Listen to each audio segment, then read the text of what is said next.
मेरे प्यारे साथियों, नमस्कार। यूट्यूब के SP math by RP channel पर आपका हार्दिक स्वागत है।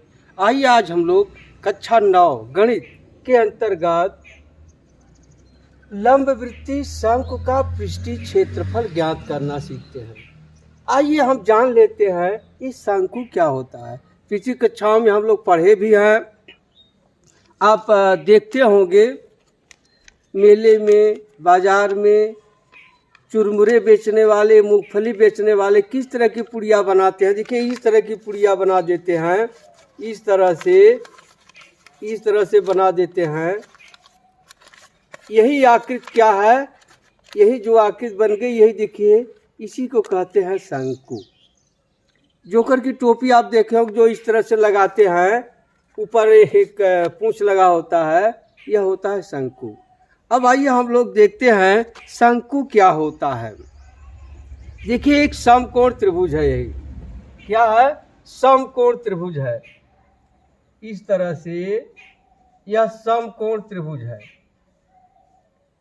इसमें समकोण बनाने वाली भुजा में किसी एक भुजा के अगर इसको परितः, इसको स्थिर रखकर इस तरह से घुमा दे तो क्या बन जाएगा, एक जो आकृति बनेगी वही क्या कहलाएगा, शंकु। अब देखिए, यह घूम करके इस साइड में आ जाएगा इस तरह से, और यह इस तरह से हो जाएगा। इसे कहते हैं शंकु। मान लीजिए यहाँ घूमकर यह भुजा आ गई तो इस तरह से होगा, यहाँ मिल जाए। मान लीजिए यहाँ भुजा आ गई तो इस तरह से होगा, इस तरह से।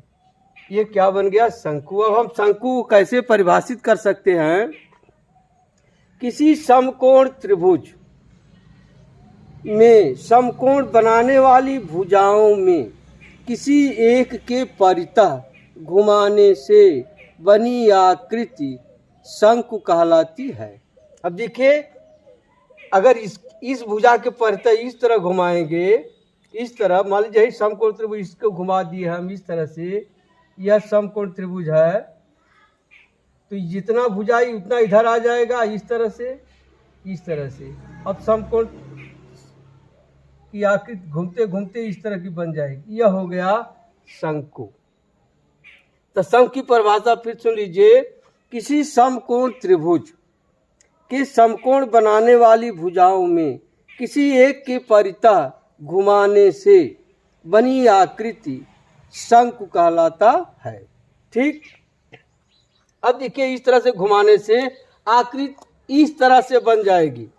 देखिए, यह क्या कहा जाएगा, शंकु। क्या कहा जाएगा, शंकु। अब देखिए, जो यह है इसकी ये बाहरी, इस तरह से देखिए, यह जो समकोण त्रिभुज था यह कर्ण था। यह जो समकोण त्रिभुज का कर्ण था यह कहा जाएगा तिरछी ऊंचाई। इसको क्या कहेंगे, तिरछी ऊंचाई या तिर्यक ऊंचाई। क्या कहेंगे, तिर्यक ऊंचाई, शंकु की तिर्यक ऊंचाई। अब जहां देखिए यह है, दिख रहा है, इसे कहते हैं शंकु का शीर्ष। क्या कहते हैं, शंकु का शीर्ष। यह शंकु का शीर्ष हो गया। अब देखिए, यह जो नीचे आकृति बनी यह वृत्ताकार है। कैसा है, वृत्ताकार है। अब वृत्ताकार है इस तरह से, इसका कोई केंद्र होगा। अब इसके केंद्र से, देख रहे हैं, इसके केंद्र से शीर्ष से मिलाने वाली रेखा यदि इसके व्यास पर लंब हो तो वह लंबवृत्तीय शंकु कहलाता है। क्या, लंबवृत्तीय शंकु। आपके कोर्स में लंबवृत्तीय शंकु ही है। यह शंकु आपको नहीं मिलेगा इस तरह से। देखिए, इसका केंद्र यह है, इसको यहाँ मिलाने से यह व्यास के साथ 90 अंश का कोण नहीं बना पा रही है, इसलिए लंबवृत्तीय शंकु नहीं है। ठीक। अब आप समझ गए, लंबवृत्तीय शंकु का जो ये बाहरी किनारा होता है, यह शंकु की तिरछी ऊंचाई है, और जो ऊपर है शीर्ष है, और शीर्ष से आधार के केंद्र को मिलाने वाली रेखा शंकु की ऊंचाई कहलाती है। या क्या कही जाएगी, ऊंचाई। और आधार जो वृत्ताकार है, उस वृत्त की जो त्रिज्या है यह शंकु की त्रिज्या कही जाएगी। क्या, शंकु की त्रिज्या। अब आप समझ गए होंगे शंकु क्या है। अब शंकु का हमको क्या निकालना है, पृष्ठीय क्षेत्रफल। शंकु का क्या निकालना है, पृष्ठीय क्षेत्रफल। अब देखिए, मान लीजिए शंकु इस तरह मोड़ के बना दिए। अब देखिए यह नीचे वाला पोर्शन कैसा है, वृत्ताकार है। आपको बताए थे क्षेत्रफल और पृष्ठीय क्षेत्रफल में अंतर। कोई वस्तु है, इसको पूरा का पूरा ढकने के लिए जितने वस्त्र की आवश्यकता पड़ेगी वही क्या कहा जाएगा, इसका संपूर्ण पृष्ठीय क्षेत्रफल। अब देखिए नीचे वृत्ताकार जरूर, लेकिन ये समतल है। कैसा है, समतल है। तो अगर संपूर्ण पृष्ठ पूछा जाएगा तो आधार का क्षेत्रफल यानी वृत्त का क्षेत्रफल और यह इसके वक्र पृष्ठ का क्षेत्रफल, यह होगा संपूर्ण पृष्ठीय क्षेत्रफल। अगर वक्र पृष्ठ पूछ रहा है, इसका वक्र पृष्ठ का क्षेत्रफल निकाल लेंगे। और यह है आधार, अगर यह नहीं दिया है तो इतना दिया है तो यही निकालना है। अगर ये पूछेगा तो इसमें यह जोड़ देंगे। अब इसको कैसे लगाएंगे, अब देखिए यही है शंकु, इसको हम काट दे रहे हैं। अब देखिए काट देने पर इसकी आकृति इस तरह की हो गई।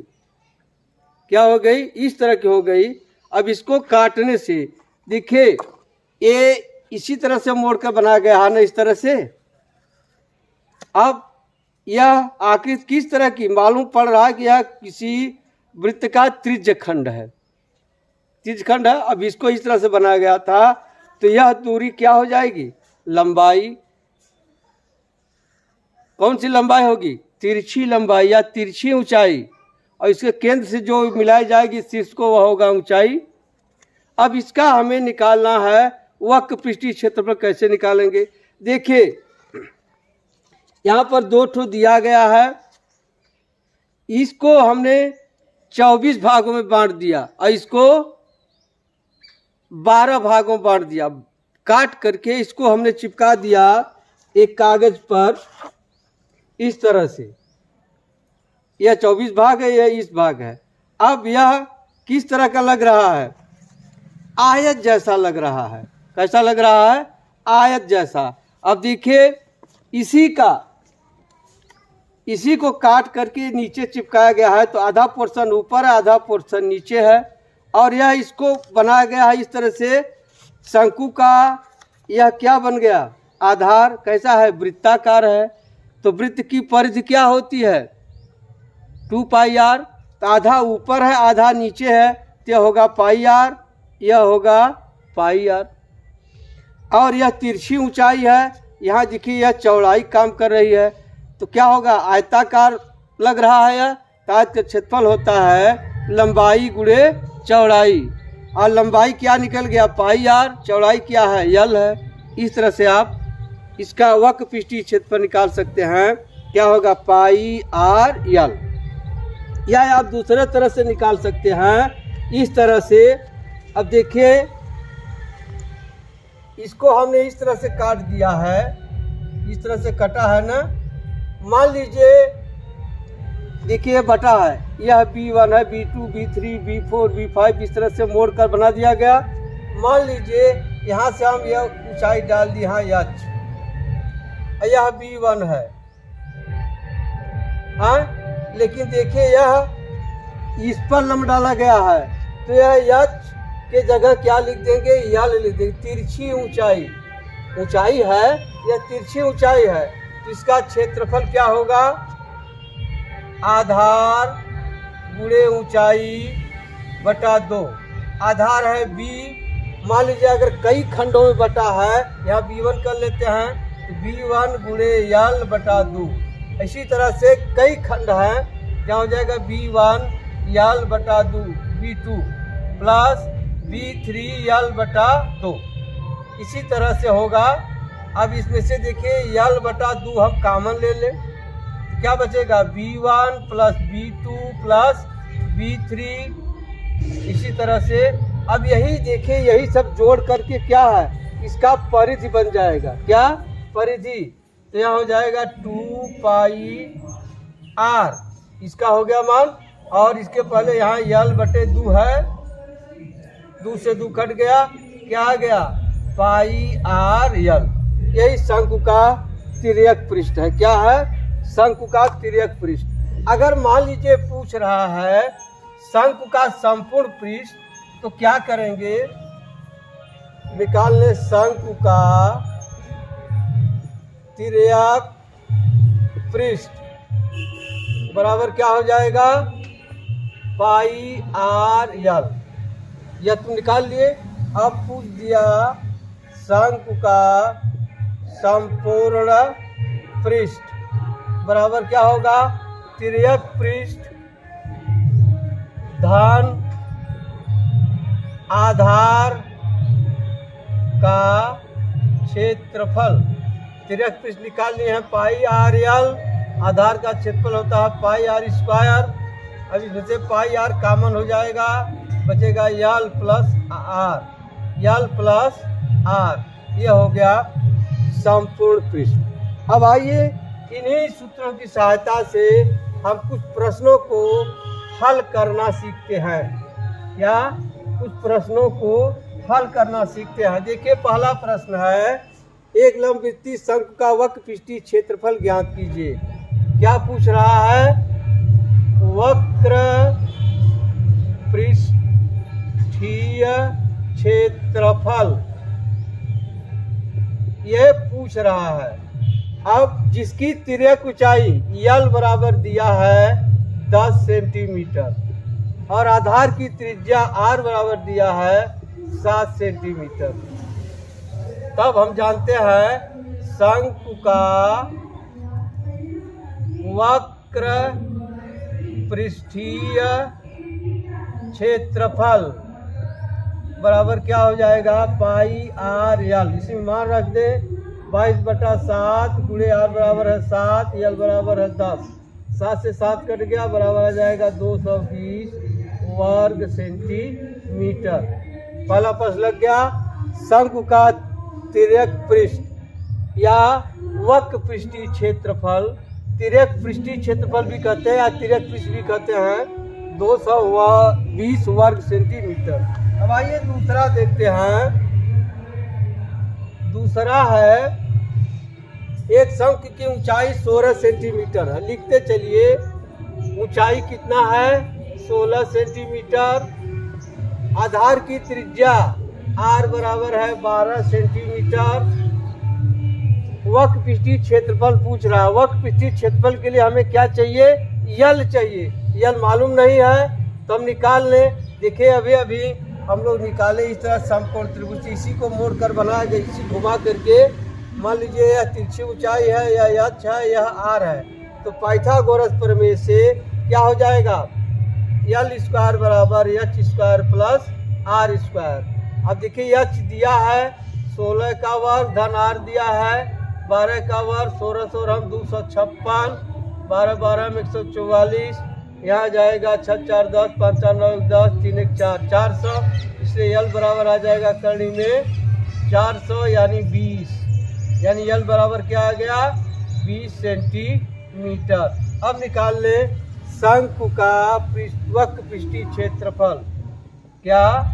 शंकु का वक्र पृष्ठीय क्षेत्रफल बराबर क्या होता है? पाई आर यल। अब यहाँ हो जाएगा 22/7 गुणे आर बराबर कितना है? 12 गुणे यल निकाल लिए हैं 20। अब देखिए सवाल में पाई की जगह 22/7 न रख करके क्या रख देना है? 3.14। अब गुणा कर दे, यहाँ हो जाएगा 12 चौक 48, 12 इकाई 12 4 16, 12 36 1 37 गुणे 20। गुणा कर दे, 0 2 8 16, 2 6 12, 1 13, 2 7 14, 1 15, 2 4 6 1 7, 10 लगेगा 2 वर्ग पर। कितना हो गया? वर्ग सेंटीमीटर। यही उत्तर हो गया। शंकु का वक्र पृष्ठीय क्षेत्रफल बराबर 753.60 वर्ग सेंटीमीटर। अब आइए तीसरा देखते हैं। तीसरा है एक भुट्टा कुछ शंख जैसे आकार का है जिसके सबसे चौड़े सिरे की त्रिज्या, अब देखिए दिया है r बराबर 2.1 सेंटीमीटर। यही है एक भुट्टा है, इसकी त्रिज्या है 2.1 सेंटीमीटर और इसकी ऊंचाई 20 सेंटीमीटर है। h बराबर है 20 सेंटीमीटर। यदि भुट्टे के प्रत्येक 1 वर्ग सेंटीमीटर पृष्ठ पर औसतन 4 दाने हों तो ज्ञात कीजिए कि पूरे भुट्टे पर कुल कितने दाने होंगे। अब इस भुट्टे का क्या निकालने, वक्र पृष्ठीय क्षेत्रफल निकालने के लिए क्या चाहिए, यल चाहिए, तो हम निकाल लें इससे यल स्क्वायर बराबर H square plus R square. यहाँ हो जाएगा 20 का वर्ग धन 2.1 का वर्ग, यहाँ हो जाएगा 400 धन 4.41, जोड़ देंगे 404.41, इसलिए यल बराबर क्या हो जाएगा 404.41 का वर्गमूल। इसका निकाल लेंगे, वर्गमूल आ जाएगा 20.1099 आएगा तो 1 कर दे सेंटीमीटर, लगभग कितना, लगभग यल निकल गया। अब निकाल लें भुट्टे का वक्र पृष्ठीय क्षेत्रफल। क्या, भुट्टे का वक्र पृष्ठीय क्षेत्रफल बराबर क्या होगा, पाई आर यल। अब पाई का मान होता है 22/7, आर बराबर दिया है 2.1 और यल बराबर निकाल लिए हैं 20.11। 20.11 देखिए कटेगा 7 का 21, अब गुणा कर दे, यहाँ हो जाएगा 22 गुणे 3 इकाई 3, 3 इकाई 3, 0.3003, 3 दूनी 6, दशमलव यहाँ लग जाएगा 3 अंक पर 6.033। अब गुणा कर दे, 22 यहाँ 66, 22 यहाँ 66, 6 72, यहाँ हो जाएगा 7, 22 छक्के 6 दूनी 12, 6 दूनी 12, 1 13, 3 अंक पर 132.72, या इसे लिख सकते हैं 132.73 वर्ग सेंटीमीटर। अब क्या है, 1 वर्ग सेंटीमीटर क्षेत्रफल पर दानों की संख्या बराबर कितना है, 4। इसलिए अब चाहे चूकी कर लीजिए, इसलिए कितना वर्ग सेंटीमीटर आया है, 132.73 वर्ग सेंटीमीटर में क्या हो जाएगा, 132.73 गुणे 4 बराबर पूरा 4 तिहाई 12, 4 से 28, 29.4 दूनी 8, 4 दूनी 8, 4 तिहाई 12 और 4 इकाई 4 1 5, कितना आ गया 528.92। देखिए गुणा करने में नहीं होगा, 4 तिहाई 12, 4 से 28 29, हासिल 2 लगा, 4 दूनी 8, 2 10 होगा यहाँ, और 4 तिहाई 12 1 13 होगा। 530.92 क्या आ गया, 530.92 दाने। अब दशमलव में दाने होंगे नहीं, इसे आप लिख सकते हैं 531 दाने, 131 दाने, लगभग यही उत्तर होगा। कितना, भुट्टे पर कुल दानों की संख्या, अब उत्तर लिख दें, भुट्टे पर कुल दानों की संख्या बराबर 531 दाने होंगे। उत्तर हो गया। देखिए इसमें करना क्या है, अब भुट्टे की त्रिज्या मालूम है, भुट्टे की ऊंचाई मालूम है, भुट्टे की त्रिज्या की ऊंचाई निकाल लेंगे आगे अभी होने के। अब भुट्टे का वक्र पृष्ठीय क्षेत्रफल निकाल लेंगे रख करके, आ गया इतना। अब 1 वर्ग सेंटीमीटर क्षेत्रफल पर दानों की संख्या 4 है, इसलिए 132.73 वर्ग सेंटीमीटर पर दानों की संख्या आ गई 530.92 दाने या 531 दाने लगभग। उत्तर हो गया भुट्टे पर कुल दानों की संख्या बराबर 531 दाने। अब मिलते हैं अगली वीडियो में, तब तक आप अभ्यास प्रश्नों को हल कीजिएगा। यदि कोई समस्या हो इस नंबर पर आप संपर्क कर सकते हैं। अब मिलते हैं अगली वीडियो में, तब तक के लिए धन्यवाद। जय हिंद, जय भारत।